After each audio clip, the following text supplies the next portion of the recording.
Hello, everyone, and welcome to the Conscious Health Podcast with my co-host, David Ortega. And we have a very special guest today, Lynne. Welcome, Lynne. And today we're talking about healing on a multi-dimensional level. So I'm going to do a quick introduction by reading your bio, Lynne, and then I'm going to ask you a little bit about how you found yourself on this journey of healing multidimensionally. So Lynne Cowburn, absolutely. So Lynne Cowburn is an Akashic Records practitioner focused on deep healing by uncovering past lives, family dynamics, and trauma influence, and how they influence our present lives. With a trauma-informed approach, Lynne helps clients identify and release emotional, spiritual, and energetic blocks, allowing them to break free from limiting patterns. Through the Akashic Records, Lynne offers insights into root causes of challenges, guiding clients towards healing, self-discovery, alignment with their true purpose. Compassionate and insightful, Lynne empowers individuals to heal, reconnect with their higher selves. So that's so important and beautiful work that you do. Tell us a little bit about your journey and how you found yourself where you are today. Oh, thanks, Natasha. And David, I'm super excited to be here with you both. So thank you very, very much.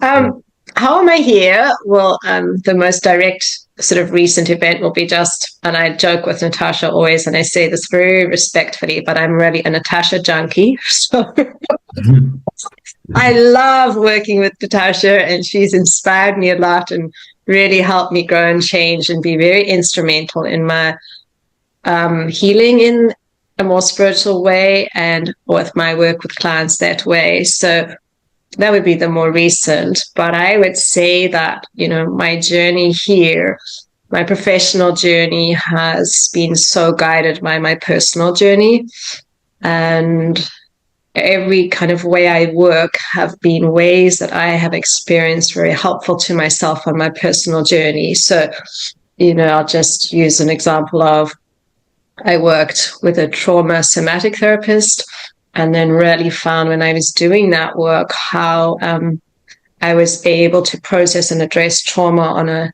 way that I hadn't before, kind of years and years of perhaps talk therapy. And then suddenly I'm encountering like a different ability to go big, more vast and more expansive when we started to really align with the somatic sense of mind-body healing. And so that's really been my progression, is my personal journey. And then loving the part where I then, for example, with that, I went and did the 3-year certification through the Trauma Institute in the States on how to learn to incorporate that professionally. And then the same with my spirituality. All the beautiful souls along the way who've guided me have all given me a piece of themselves they shared that I then incorporate in my work. So I feel very privileged to have had, even though some of the life lessons I didn't love, I'm not going to lie, but out of them came gifts that have supported me professionally. Oh, that's really interesting. And I'm always curious about this level of consciousness that you can have when you access those spirituality realms, let's say, that consciousness, and what were some of the insights that you had when you were younger with these interactions, with this spirituality, with this intuition, where you perceived that you were probably different from others, no? Yeah, so I'm not sure if I'm landing your question correctly, David, so just guide me if I'm not, but I would say, even from my teens, I sort of had awareness of a strong intuition and sort of just this deep knowingness, clear cognizance of just something's right and I'm going to do it. And really just trusting that. I had been brought up in a very Catholic way of being. And while I don't practice that at all anymore, I'm very grateful for the prayerfulness and the connection with vastness, consciousness, creator space that it gave me. And so, yes, that knowing and that sort of reliance on that ability to know that if I felt something, I could rely on it. And a lot of my journey actually has been trying to come and trust that, because I spent a lot of my life disbelieving that. There were lots of things happening in my childhood that led me to not trust that. And I'm sure my journey with that isn't over, but I can honestly say that it's been coming more and more to trust that, so much so now that Natasha's really helped me kind of, I'm not going to say step off a cliff because it doesn't, but honestly take leaps that are very, like, feel very connected. But my 3D self was like, no, that's not safe. That's not secure. Don't do it. And then that sort of support that I've had to be able to step into that awareness that there's so much more than the 3D, and that the 5D is wanting to support me and wanting me to actualize my higher self. And so, yeah, David, did I kind of get vaguely to your question? No, yes.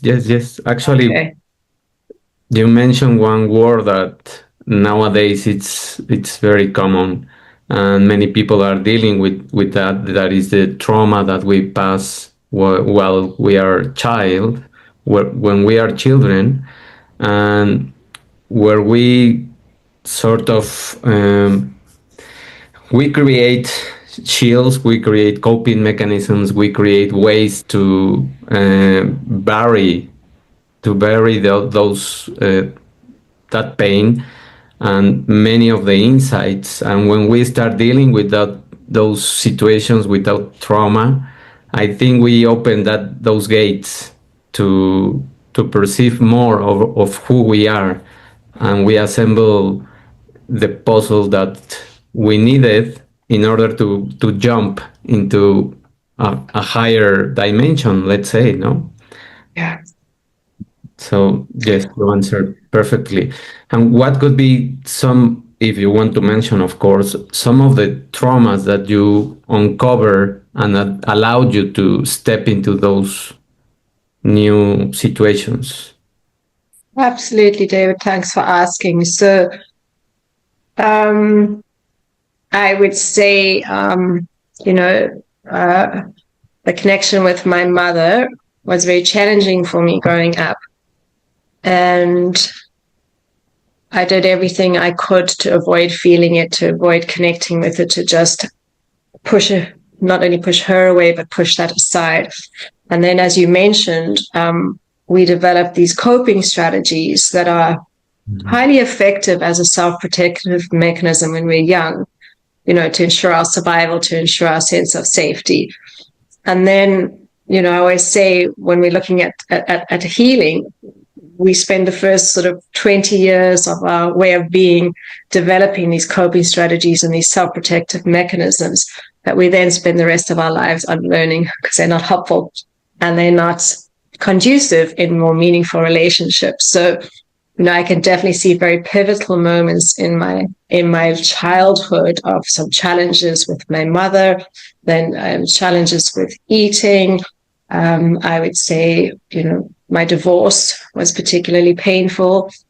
I also lost my father to murder, and that brought up a whole new trauma that I went through, and as well as another significant one with my second child going through a medical crisis and sort of not being told he would live when he was 3 weeks old. So all of those, I'm grateful they are not right on me, because I wouldn't have been able to say this at the time, but they've afforded me a deep ability to challenge myself, to challenge ways about myself that needed to be challenged, and have given me a really deeper sense of meaning in the world, and have allowed me to expand. And, while I wouldn't necessarily tell any of this to clients, however, there's a holding that I know I feel, and they may never know my story, but I feel that I can contain a lot of this. And I wish I hadn't had to learn it this way. I wish I could have just popped on this planet and had all these abilities, as I'm sure we all do. But it's really helped me create more ease in the world for me. And then also for the people I work with, I hope. Thank you so much for sharing that. really resonates with me in the sense of that space of, well, first of all, your bravery to share, and well done you in overcoming so many of these challenges. And you're right, in this world, we I don't think anybody on this planet escapes without some sort of trauma, as you say. And it's true. I totally believe that, yeah, we spend most of our childhood kind of like encapsulating or creating that trauma to mostly end up healing it. And you're right in that sense that it does end up being a blessing, because a lot of the times, and like you say, it's not when we're going through it that we experience that blessing, but we get absolutely into our human self, I think. But it's that continued aspect of healing that allows us that capacity to support others and a real compassion and understanding for what they've been through. And I've started noticing, and I don't know if that's about you as well, is when we are doing this healing work, and the same question would be for you, David, as well, even though a lot of your previous work has been on the science aspect, is a lot of our clients that we tend to connect with usually have a similar trauma resonance of some sort, whether it be abandonment, whether it be whatever it may be. There's always a resonance within us and our clients or patients. And the beautiful thing about that is that I believe that trauma creates a vibrational frequency that then matches to those of other people. And we're able to support them because we've walked that already. And it's absolutely beautiful in how it kind of like starts to inform our journey, which is beautiful. So my question for you is really, as this continues to inform ourselves, we continue to reinvent ourselves, as well as we step beyond those limitations into those next aspects of who we are. How have you found reinventing yourself as you've moved on your journey, as you've been through your journey, as you've learned, as you've expanded, as you've worked through your limitations? Have you felt that you've rewritten your story, or you've reinvented yourself, or risen from the ashes? Because every time we move through those healings, it is almost like a phoenix rebirthing into this new world again, right? I love what you say, Natasha. And yeah, I really resonate with that. And it just, just the first thing that popped in my mind as you were speaking was a beautiful therapist I worked with in the interior of BC. And I'll never forget her words. She said to me, "Lynn, no one escapes childhood." And that's been such almost like a sort of an anchor for me when I think I'm crazy and I'm losing it. And it's like, no, what you've said, Natasha, is we do that so we can fulfill our life's purpose going forward. And I can honestly say, with every adversity or difficult situation, I am different coming out of it. And it's afforded me the opportunity to challenge those parts about me that I dislike, that I've spent a lot of my life pretending aren't that bad. And I think part of that journey, while we're in it, we all know how very painful it is, how very isolating it is, how almost alienating these experiences can be. And I would say that the very difficult lessons, while I've been grateful to have wonderful support around me, they are isolating, they are lonely, because we don't find necessarily that everybody can receive us on the level of processing we're doing. So I can honestly say that it's not just my friends, it's me that's changed. And then often the needs in friendships or connections or employment don't align anymore. And sometimes that's really hard. For example, I joined a psychiatric clinic as a psychotherapist and joined it right away and had all my goals and then wanted to lead it and all of these things. And I achieved that goal, and then I had achieved it, and within 3 months, I didn't want it. And it's that sort of juxtaposition of, how can this be? I've wanted this for 10 years and I've worked so hard to get it. And now it's just not there. And I think working in the fifth dimension has supported me in that, because otherwise I think if I'm just in the 3D with that, it's a very terrifying moment of, well, what's next then? Was this? I didn't have life goals beyond that necessarily, let's just say, although I did.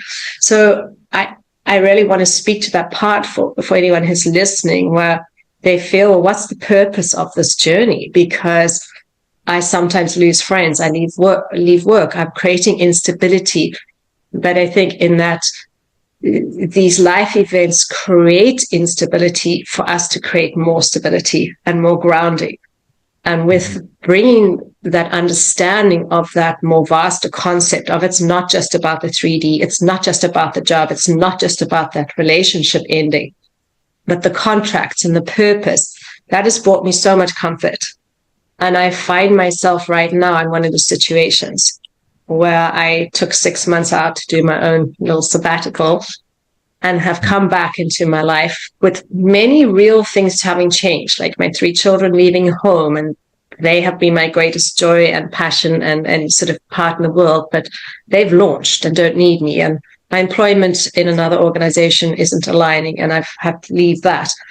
But now, as I'm wisening up, not aging, I know that part of me that's on another precipice is to help me soar, not to help me sink. But until I came into that awareness, it would feel like the world had abandoned me. And what the hell? Why do I have to go through this? This isn't right. This isn't fair. And now I can have that understanding, but also know that if I want to progress as a soul, which I do, and is the most important thing to me, then I have an opportunity to embrace that in all levels, to become multidimensional, not just 3D. Lynne is this in this way of being. So that's kind of how I really find my work supportive to myself and then to people I work with. Many of the things that you shared, I also relate and resonate with many of those things that are just like floors that you keep climbing as you step on the next thing that you want in the 3D, as you mentioned, and then you arrive there and you reflect, or you have an awareness that that's not it, is something else. But being in that place now, let's say in the second floor, you perceive different things, and then it comes another goal, and you step up on the third floor, and again you keep climbing that ladder that we are programmed with in this 3D, and we ask ourselves those kind of questions. And I think many people right now are dealing with those questions of not knowing if they are really fulfilling their own purpose. But having that spirituality and having that sense that is not about just the material things, but it's about the soul's purpose, that's what is going to give you deeper answers, no? And that's what is going to align you with a new kind of people. And that's right, you also lose a lot of friends, you also lose a lot of people, because you separate. I think that you are kind of separating yourself from those vibration levels, and then you arrive to a new level of vibration where you need to find that vibration with other kind of people. So meanwhile, you are dealing with this gap that you are having, no? And that gap is the one that makes you feel empty and alienated and isolated, and all of those feelings that are extremely painful. No? I love what you said, David, about the gap, because it is that. And then in that gap, that void is unpleasant. And we are so easily able in the 3D to fill it with distractions, with all the things we do. And when we are coming into the 5th dimension awareness, that void has at least purpose. And it's almost like it's a thread to help pull us out, versus without that stagnation in the void, I think is very hard for people to tolerate that it's just the 3D and there's no purpose, there's no reason, life's just dealing me bad cards. And I find that very anchoring, but not anchoring down, but anchoring up, tethering up to hold on that I actually have created this void, but in it, there's a place for something to come in. And the times that in the gap, I hope for myself and for other people, becomes less intense, less in duration, and less frequent. Because the more I notice myself expanding into the 5D, the more I'm able to catch myself when I am in that gap and just losing purpose and losing vastness. And while I don't like those periods, that's when people like Natasha are wonderful at bringing me back out and going, can we pull back? What's happening that feels so overwhelming that you don't tether to the 5D to connect to? And then once we kind of push through the void, push through the kind of the cloud, the mist, suddenly there becomes a light again. And I really think our planet, all of us humans in this journey right now, are being called in a way I don't feel the world's been called to before, to evolve. It feels to me like it's such a global need right now for the planet to upgrade. And Natasha and I have had lovely conversations around things like how neurodiversity is coming in as a way to support us to change. And the young people who are being born with so much more vastness and connection and awareness. It astounds me than I was, and I can honestly say my generation, for example, like my kids, the concepts they can think about and talk about and are just, it's like they've stepped into it. Whereas I feel I've had to climb the ladder to get there. And I don't even feel like I'm close, but it's exciting to me. But I think on a planetary level, it's also pretty scary because we can't fall back on social constructs that aligned us, even religious constructs, all the ways, the education system, the healthcare system, all the ways of being are kind of needing to be kind of shattered so they can be rebuilt. But it also creates an overall sense of angst in the collective. But again, if we go into the 5th dimension, I think what's happening is we're being called as a collective soul to upgrade. And it's beautiful that you work with all these different aspects, because a lot of the times awakening into doing soul work usually comes based on trauma.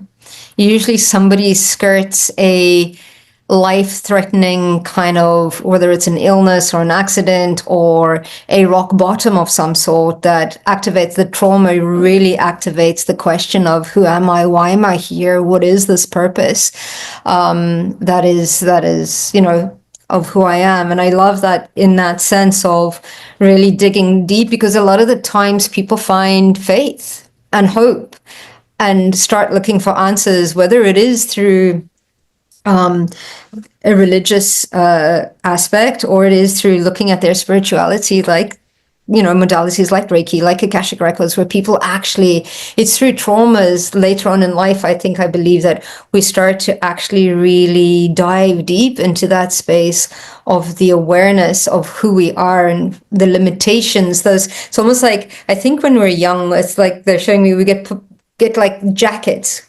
We get put on these like little jackets and these coats, and then we get older and we start to remove them because they start to become too restrictive and too tight. So we start to remove these and to find out who we actually are, and it allows us to grow and to shine, which is absolutely needed. But I love that aspect of the void, because I think that we're all working in cycles. And it's that aspect of kind of like the 4 seasons. We're constantly working through that. And I think that void aspect is that space of winter. And that space of winter is where we go inside. And that space of that what is no longer and what's to become. And I find that so beautiful in those cycles, but without winter, spring can't come. So that makes it the whole worth it in going into that quiet and then going within and really taking that time to slow down. And you're right, I also see all these constructs, and David and I have spoken about this quite a bit, in the medical, the educational system, everything is crashing right now, and it's absolutely beautiful, because it's that we're going into that space of, it's like, if you think of it as a season, it's all autumn. Everything is falling. Everything is starting to rebuild itself, so that we can go into that quiet of, how do we want to emerge from this? And we're all at different aspects in the cycle, and different spaces of acceptance.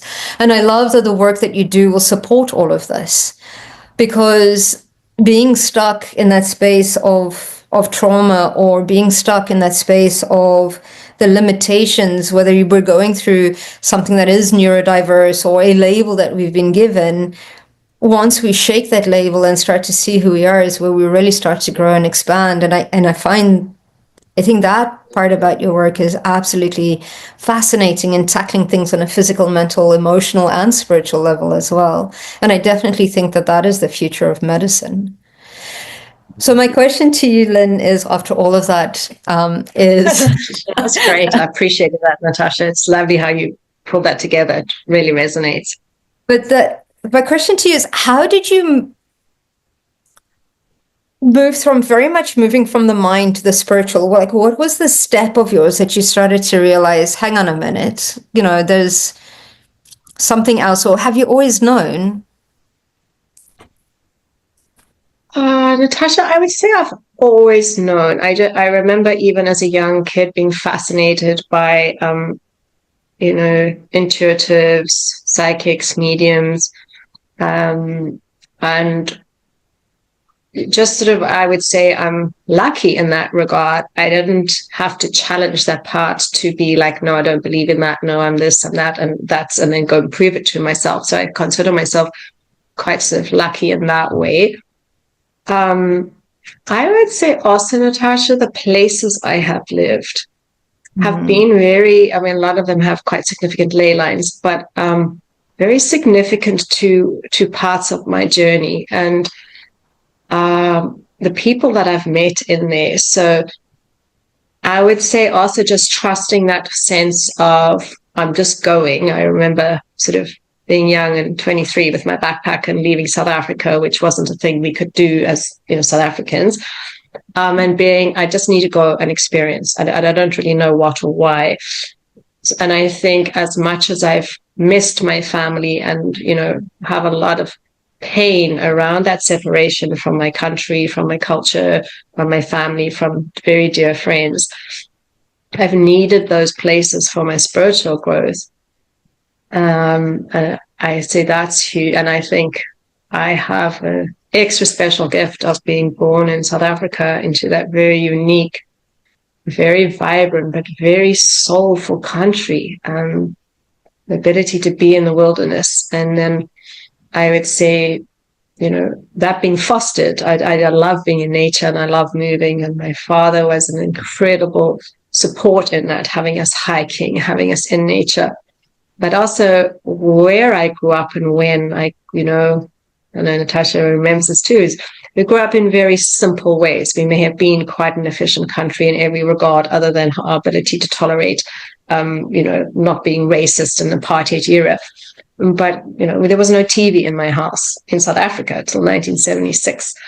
And in many ways, we were quite backward. And I think that also supported that development, because there's time for your mind to flow and to play and to go in the etheric space when there's nothing, when there's no boxes and boundaries and, on the video screen, I'm this and that. So I'd say I've been very blessed in that, being supported by the 3D and the people who I've met, in places as weird as living in Saskatchewan, which I really didn't like. And I tell everybody that was because I was really bad in the past life. And respect to everybody who lives in the prairies, because there's beautiful people there. But for me, it was one of my hardest challenges.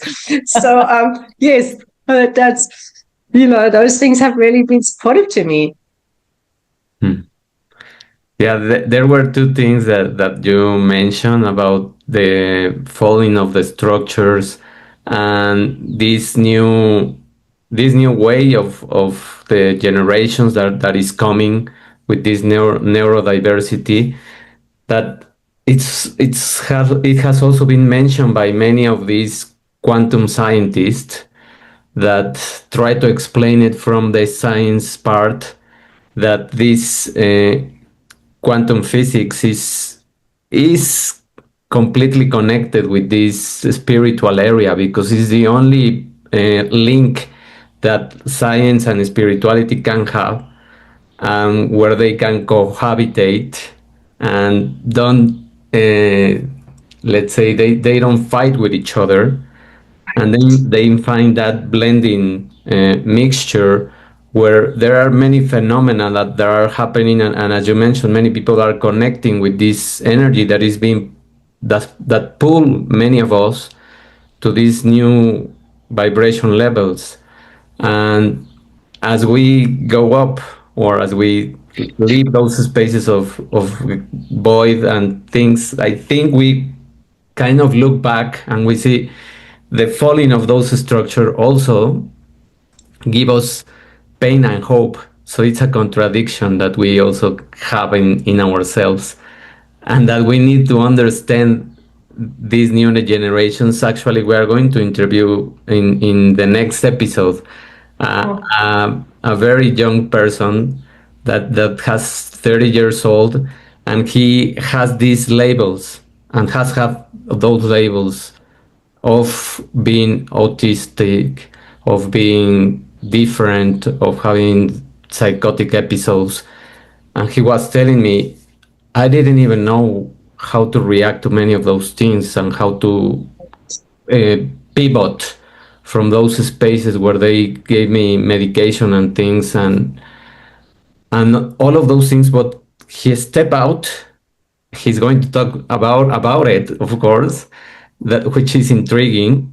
But he now is stepping into this new dimension where he recognizes all his power. And when you listen to him, it's like you are listening to someone that has lived many years ahead of us.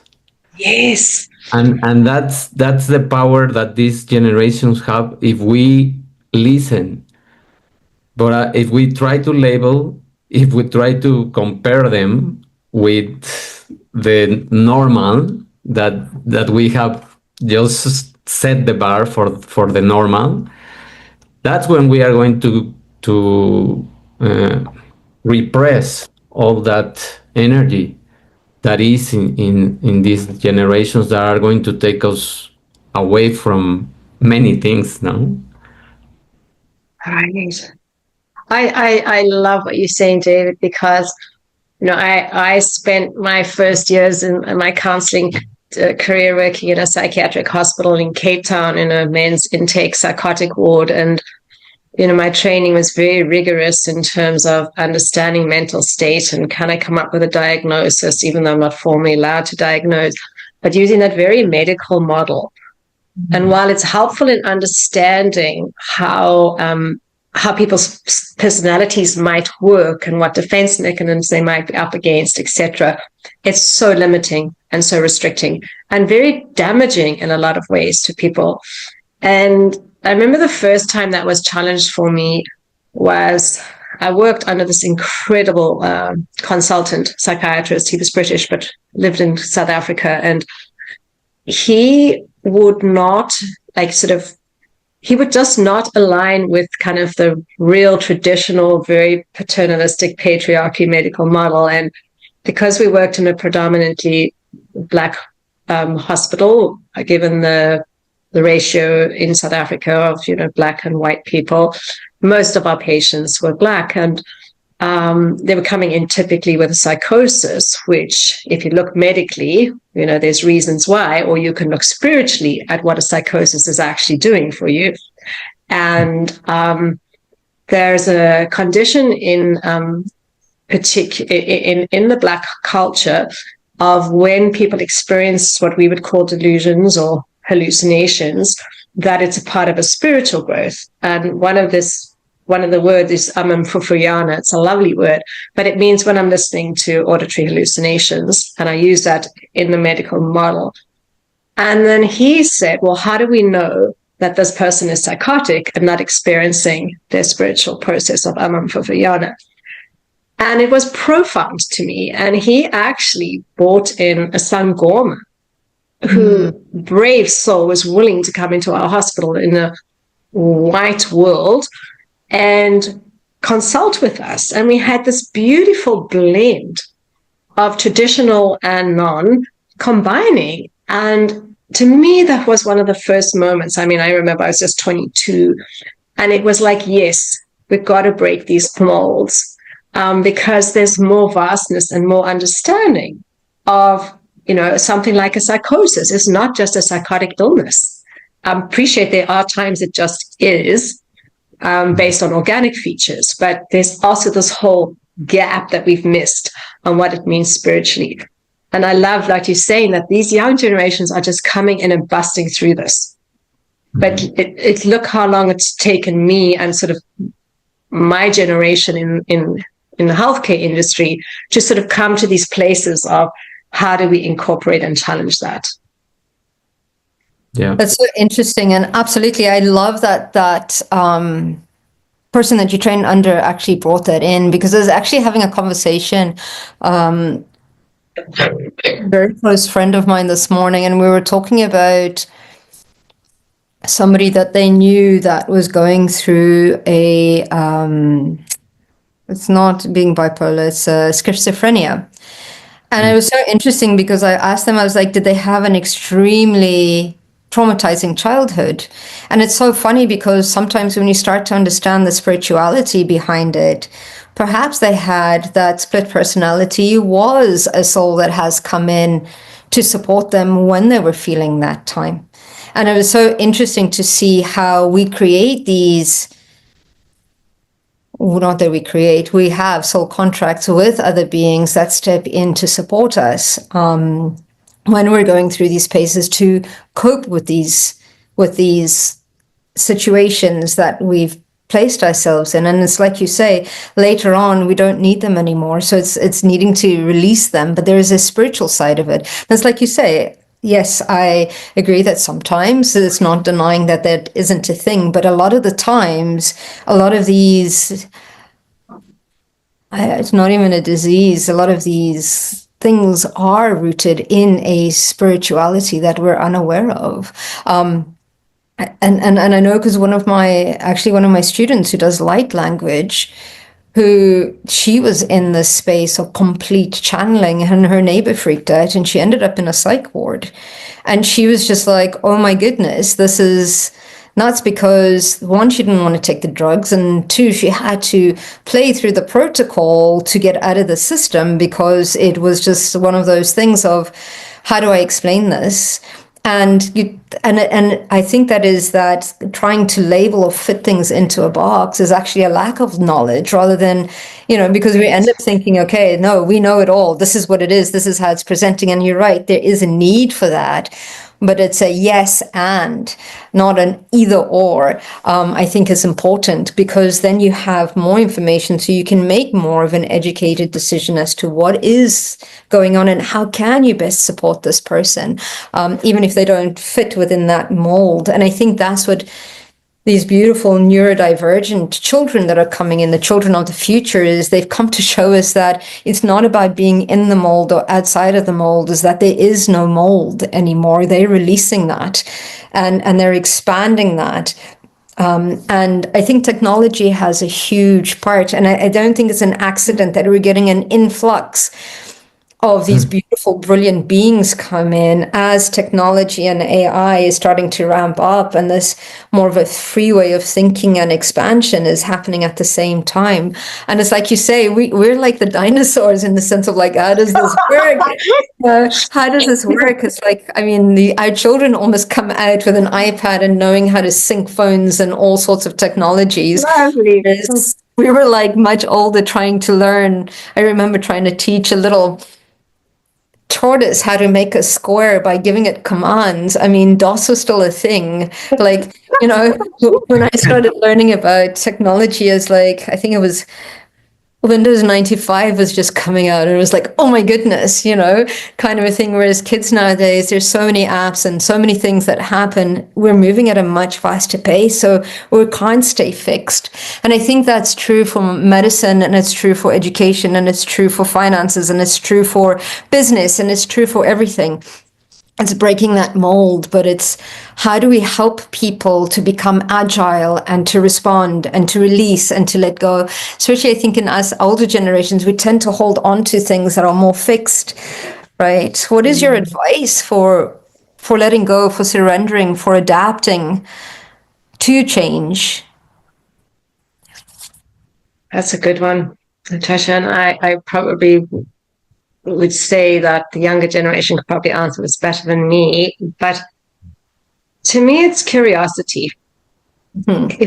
If we each individually can constantly hold curiosity rather than sit in judgment, rather than sit in the knowing, rather than my way, rather, can I just be curious what's happening here? I might not like it. It won't be easeful for me.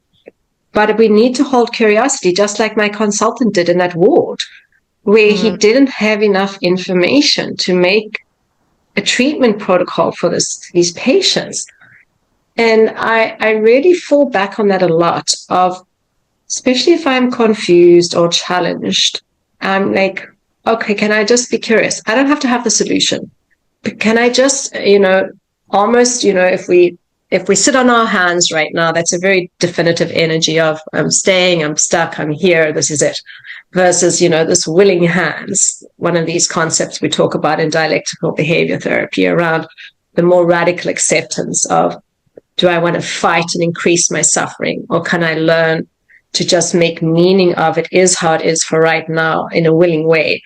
And why I can't stand that term radical acceptance. There's something in that, but it mirrors and matches with curiosity. And so I hope I can remain in that stance because it just affords a crack in my way of being and thinking that I know because I don't know. And how can any one of us ever know everything? Yeah. And I love that. Just can we be curious? Yeah, I love that. Yeah.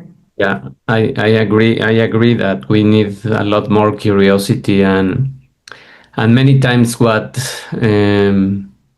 shatters curiosity is this level also of distraction that people can have with the same technology. If we get immersed in that kind of fast-paced rhythm of technology and distractions and things that are just trying to program us into the same old thinking and level of obeying things, we lose that curiosity and we don't allow to understand. As you were mentioning the example of that you had in South Africa, with people, we need to open those let's say gateways of imagination again, and thinking into sort of like a child and trying just to listen what happened to the person instead of trying to come up with diagnoses, medications, or all of those things.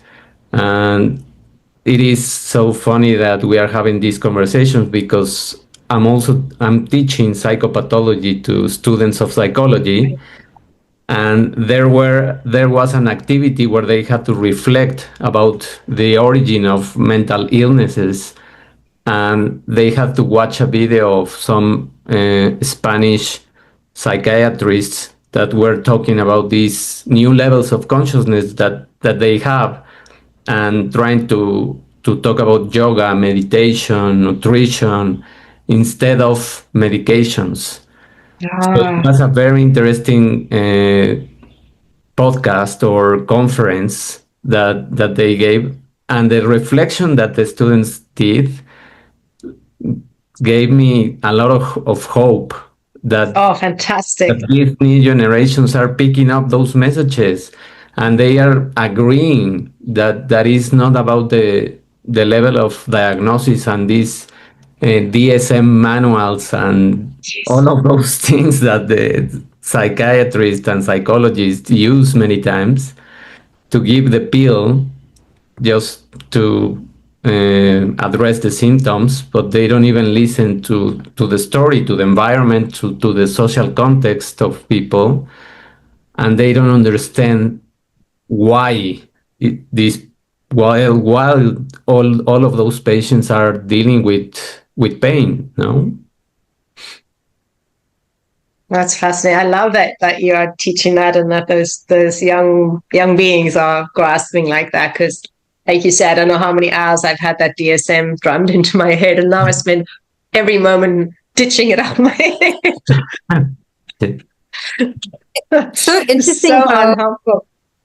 How it's all being brought in, because my daughter went through it's probably been a 6-year journey of she went through something chronic within herself, but and we've worked through it. It's in remission, but the pain still remains. And I found it fascinating that they'd actually allocated her a psychologist, a child psychologist, to teach her how to work with pain mentally and how it actually works in the body. So it is an arm of psychology that is here specifically to helping to understand how pain works, because they said to her, her condition is completely, it's fine, but, and people used to say, oh, it's just in your head. But they've started to realize it's not just in your head, it is. And then they've started to explain to her. But I found it beautiful because I sat in the first session where they said to her, do you want to know the science and the biology behind it, or you just want to know what the tools are? And she said, no, I'd like to know the science and the biology. And then they started to explain to her how it actually worked. So, and how like her leg fires up every time, she's tired and how things work. But it's teaching her how her body works, but not only physically, mentally and emotionally, because they tackle all of those areas. And I found it so profound and so exciting at the same time, because there's two sides of the medical system that I've been seeing. One that incorporates that, and then the other is just like, you've got 10 minutes to talk to me, you're only allowed to talk about 3 things, go, kind of a thing. So there's that duality that is there. And I suppose that duality has to be there in order, because that's the change that is happening right at the moment, that it's again shedding the old, bringing in the new, being able to be agile and to respond, but that curiosity is there. And I think we're all, with the internet and with so much knowledge out there, we challenge the medical system now as well, because we're just like, no, that's not good enough, find another solution. And I think that forces people to start looking at alternatives and beyond that scope of that diagnosis, and to really, really get curious. But I think it's being driven from all sides at the moment as well. And I love how that's changing, and how we're slowly, and it is my hope, and perhaps it's just the paradigm that we live in, because we're so interested, that we keep drawing people that start seeing health from a physical, mental, emotional, and spiritual perspective. And I think it is my hope, and I see it as a timeline where that will be taught in universities, or that we will be looking at a private practice or at a practice, that you will hit all, whatever it is that you're going through, you'll hit all these disciplines in order to fully understand or get to the root of what is happening within us. I think that, and I love that you're at the forefront of that. And it's amazing how when we trailblaze, it does take a certain amount of strength and resilience to be able to handle that criticism. Did you handle a lot of, for both of you? I mean, I've always been into the land of spiritual health in one way or another, but for you both, I think you both, started very much in a very structured and patriarchal system. How did you find bringing in, were you worried about the criticism from colleagues, or, losing credibility or anything like that? Lynne? I'd say definitely when I was younger, for sure. And I would say I'm still learning this lesson of I'm choosing who do I say to and who I don't. So I would say I haven't completely bust that barrier yet. So sort of, would I say that I'm 100% authentic and just like anybody I meet, that's me? No, not yet. Who I want to be, yes. And I would say it's that threat, that general health threat that's existed throughout the ages of how we judged, healers as witches, and it just continues. So I've got work to do on that. Yes. Yeah, but I suppose you're also both very much governed by, like Reiki practitioners, energy healers. There's no board that actually certifies you. There's no, I'm missing the words. My English isn't coming tonight. There isn't that. It's not regulated. Right. So there is needing to play within. So whereas your industry or the medical industry, it's not yours because you both play on both sides, is very, very regulated. And I remember a client of mine, she was both a psychologist and a shaman. And the threat of her license, depending on the work that she was doing, was real. So for her, she absolutely had to play that game for a while, in a sense of saying, okay, who do I transfer over? Which must have been extremely frustrating because you have the tools to be able to support somebody and not be able to use them. Yeah. And I would say now in my work, I'm unashamed about that part of me. If you come for me for counseling, you just want counseling, that's great. We just do it. I will be supported for myself by the fifth dimension. And if clients want to bring that in, then I do. And I, like you said, Natasha, I truly believe that souls like your daughter and all of those who we've labeled as crazy and mentally ill and that, I do think those are some of our bravest souls that are coming to challenge and to do these soul, for want of a better word, upgrades. And I can't wait till I won't be around to see that in the 3D, but when those people are revered as these deeply spiritual souls they are. So I think it's a privilege for me and to be involved in people's lives who are deeply challenging their spirituality in many capacities. When they do endure a trauma or what we would traditionally call an illness, etc.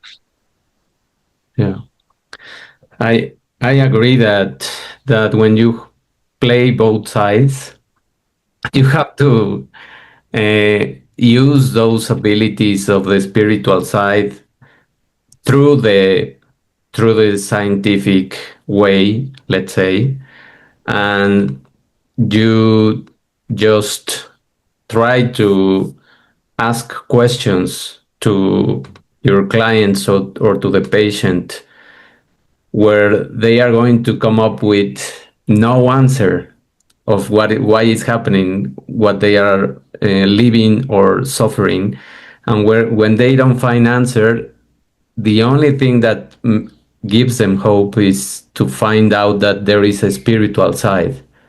There is a spiritual side, that there is a soul side that is taking you to the levels of learning things.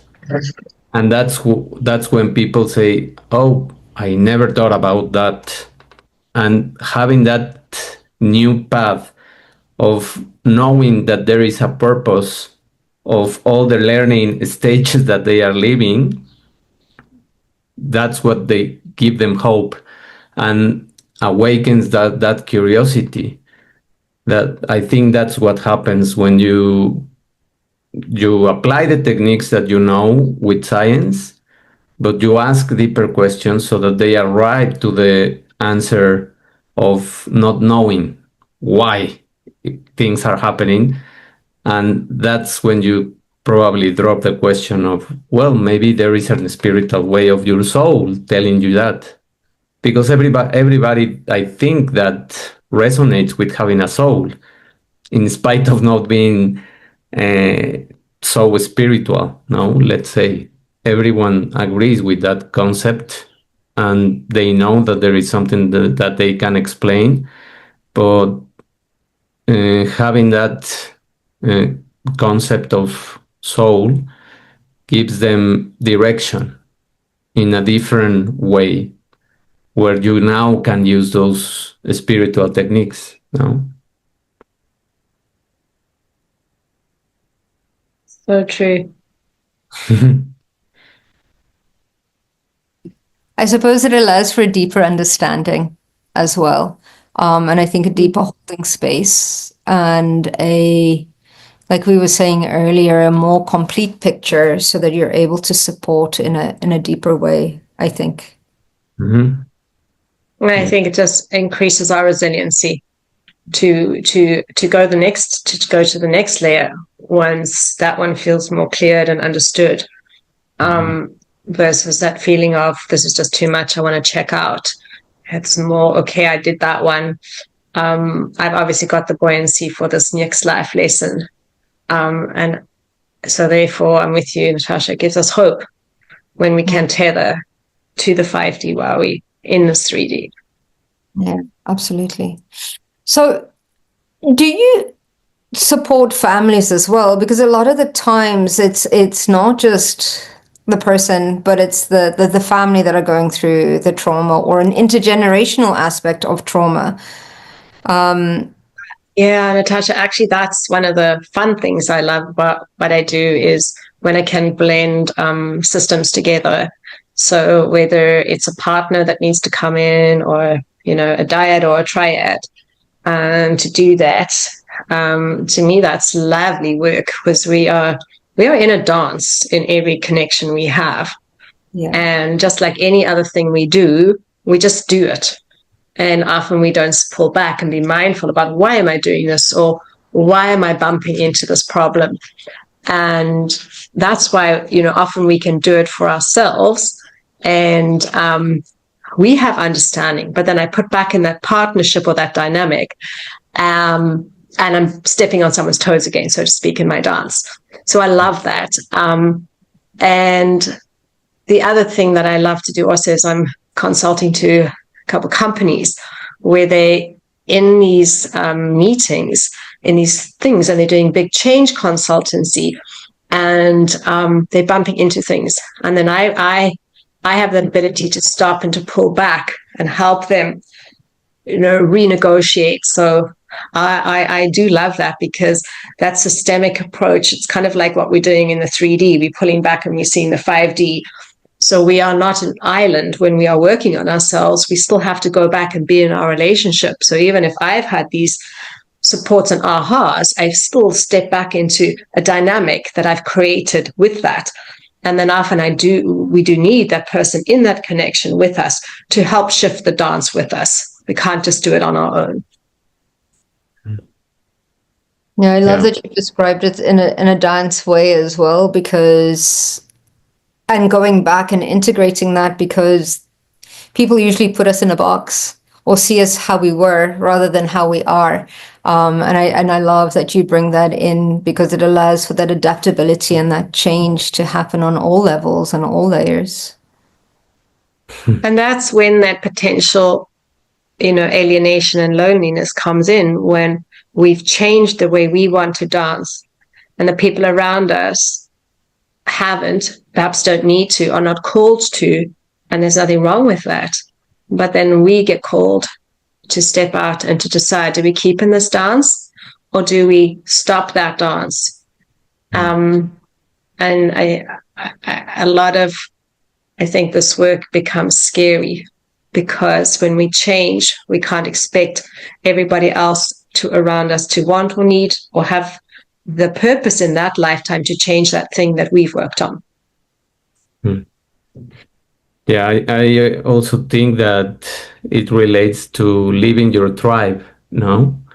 And just trying to, it's painful for many people to be rejected by their own families when they are changing, when they want a different thing, and they are being judged and they are being many times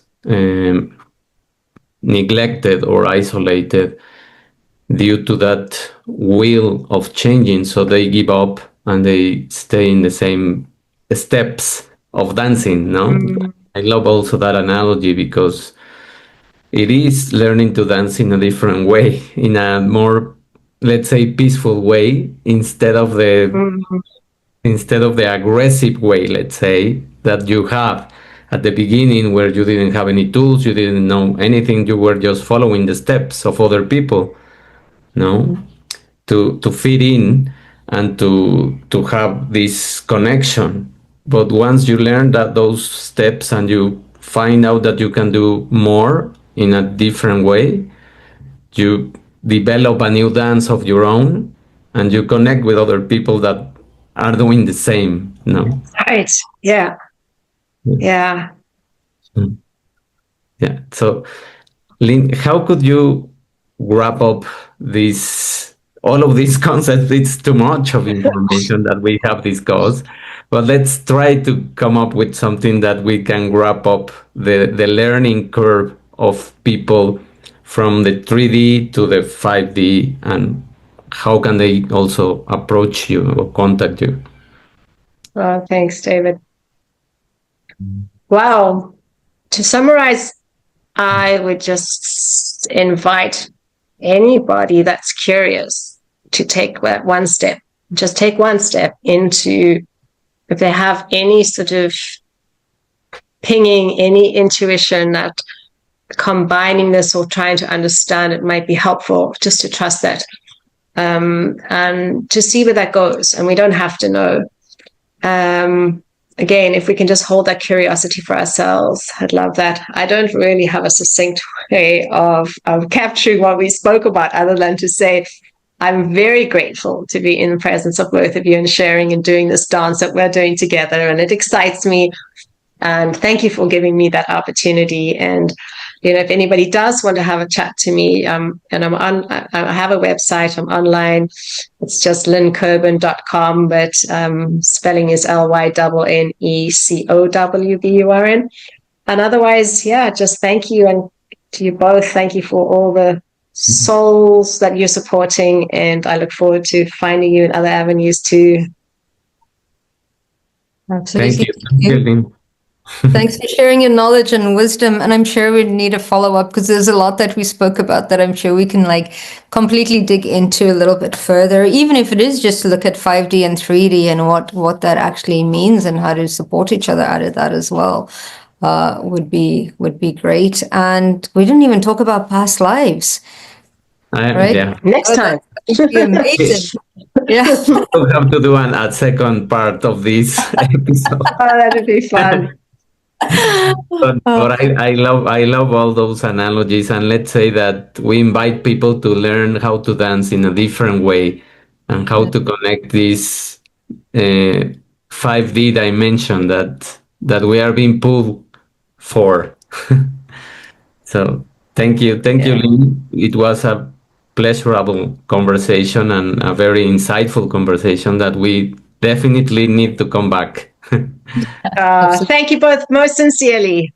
Yeah. Thank you. Thank you everyone for listening, and we will listen to each other on our next episode. And please ask questions and contact us. I will leave all the details of Lynne in the caption and in the description. Thank you. Thank you, everybody. See you all soon. Thank you, everybody. Goodbye. Bye.